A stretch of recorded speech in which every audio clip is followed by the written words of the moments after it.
Avrupa'nın ve dünyanın kölelik tarihini görmezden gelerek Diyarbakır gibi bir yerde köle incelemesi yapmak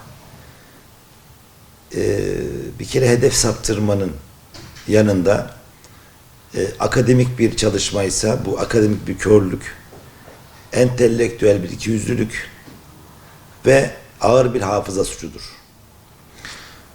Eğer bir yerde bir kölelik varsa ve bunu sistemleştiren, bunu Avrupa'dan milyonlarca insanı taşınabilir mülk olarak dünyanın endüstriyel bölgelerine götürerek onların kanından, gözyaşından bugünkü refahı ortaya koyan, bugünkü sanayi altyapısını ortaya koyan Avrupa'ya ve Amerika'ya bakmak lazım.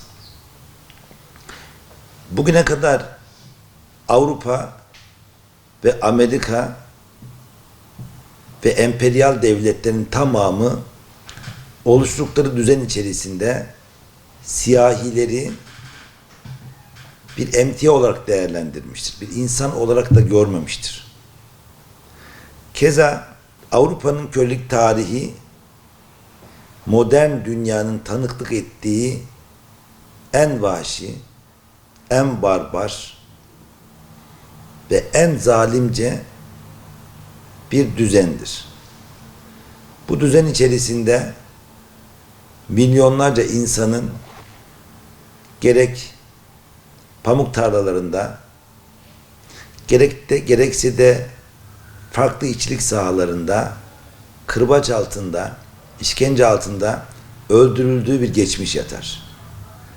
Bu kadar hikayenin hakikat boyutu böyleyken Diyarbakır'da bir yani tarihsel bir veriye ulaşılamayacak, tarihsel bir gerçekliğe oturmayacak bir kölelik incelemesi yapmak herhalde Batı'nın modern imajını koruma çabası, coğrafi olarak da Batı'nın üzerine atılı bulunan ve yazılı bulunan suçu coğrafi olarak da uzaklaştırma çabasıdır. Bununla birlikte bugün Avrupa'nın övündüğü tüm bu refah düzeni, tüm bu sanayi altyapısı milyonlarca insanın çok büyük eziyetlerle karşı karşıya kaldığı bir vahşi sömürü düzeninin sonrasında ortaya çıkmıştır. Avrupa merkezci bir tarih yazımı da kendi suçluk psikolojisini herhalde dağıtmak için suçu başka coğrafyalara taşımayı gerekli görmüştür. Bununla birlikte evet yani tarihteki bütün kölelik pratikleri lanetlenmelidir. Ama şu gerçek asla ıskalanmamalıdır. O da şu ki Avrupa'nın milyonlarca insanı bu fabrikasyon bir düzenle kıtalar arası taşıyarak kurduğu bu kas sistemi hala gerçekliğini koruyor ve ırksal bir temele dayanan bu kölelik anlayışı hala modern dönemde de devam ediyor. Bunu bir kere görmek lazım.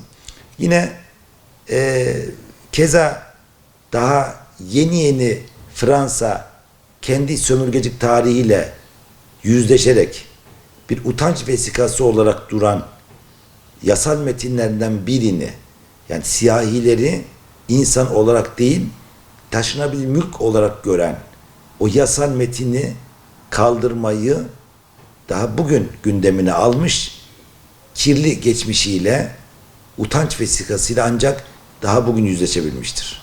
Ki o kara kanun 28 Mayıs 2026'da Fransa Ulusal Meclisi tarafından oy birliğiyle kaldırılmıştır. Bu böyleyken Diyarbakır'da ister akademik bir kaygıyla, isterse başka bir amaçla buradan bir literatür çalışması yapmak, bir saha çalışması yapmak, altında başka hedeflerin, başka niyetlerin gizli olduğu bir çalışmayı aslında akla getiriyor. Bu tür yapıların çalışmaları, bağlantıları, organizmaları tamamen yakından takip edilmelidir. Bunlara alan açan, ister parti düzeyinde, ister belediye düzeyinde, ister farklı bir kurum düzeyinde yapıların da dikkatle takibin yapılması gerekir. Çünkü bunlar bazen burada bir mühendislik çalışması ortaya koyabiliyorlar ki bu heyetin Almanya'dan geldiği söyleniyor. Almanya'nın geçmişi zaten tamamen katliamla, insanları öfkeseliyle teslim almaya çalışan bir geçmişle iç içedir. Ve onların hele İsrail'in Gazze'de yaptığı katliamlar karşısında sürekli İsrail destekleyen bir pozisyonda olması, siyasi bir tutum izlemesi, Almanya'nın nasıl bir insan hakları düzleminde yer tuttuğunu gösteriyor. Yani eğer bu arkadaşlar gerçekten kölecilik, insan haklarıyla bağlantılı bir çalışma yapmak istiyorlarsa bunun en verimli, en mühim çalışma sahası Almanya'dır. Ve dolayısıyla orada İsrail'e niye destek verdiğini, yüz binlerce insanın hayatına mal olan, milyonlarca insanın toprağından sürülmesi neden olan Gazze katliamında Almanya'nın tutumunu eleştiren, orada gerçekten yani köle düzenine en fazla hizmet eden Almanya'ya karşı bir itirazlar olsun ve orada bir çalışma ortaya koysunlar. Diyarbakır'da böyle bir çalışma yapmak hiçbir tarihsel gerçekliği olmayacak, karşılığı olmayacak bir boş bir çaba ve bunun gerçekten nasıl bir problem oluşturacağıyla ilgili, neleri amaçladığıyla ilgili, burada hangi niyetlerle böyle bir mühendislik çalışmasına bu arkadaşlar niyetlendikleri ilgili ve bunun tüm bağlantılarını mutlaka ortaya çıkarılması gerekir. Ben burada iyi bir niyet görmüyorum. Bu nedenle bu tür çalışmalara izin verilmemesi gerekiyor. Yani Diyarbakır'ı merkez kabul ederek Orta Doğu'yu belirli kötü amaçları olan devletlere burayı coğrafi olarak peşkeş çekmeye çalışan yapıların bir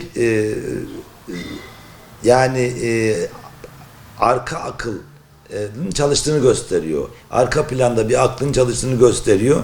Ve burayı karıştırmak, bura üzerinden bölgeyi karıştırmak, bölge üzerinden de buraya İsrail'in, emperyal yapıların hedeflerine uyumlu bir zemin oluşturmak. Bunu siyasi olarak da böyle bir zemine alan açmak, toplumsal olarak da böyle bir sosyolojiyi böyle bir amaca hazırlamak gibi niyetler görülüyor.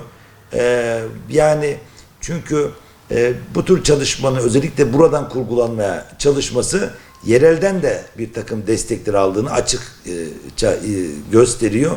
Bu nedenle yerelde ev sahipliği yapan ya da davetçi konumunda bu tür yapıları, heyetleri burada ağırlayan parti ya da kurum kuruluş düzeyindeki çalışanların da görevlilerin de burada iyi niyetli olmadığı sonucu ortaya çıkıyor. Yani bunların niçin bu tür çalışmalar yaptığıyla ilgili çok aslında üzerinde analiz edilmesi gereken, detaylı bir şekilde çalışılması gereken bir konu. Yani bunlar bugüne kadar bu tür heyetler ne zaman bölgeye gelmiştir? Arkasından bir toplumsal kargaşa çıkmıştır. Ya terör olayları artmıştır ya da toplumda infial yaratan bir takım olayların fitili ateşlenmiştir.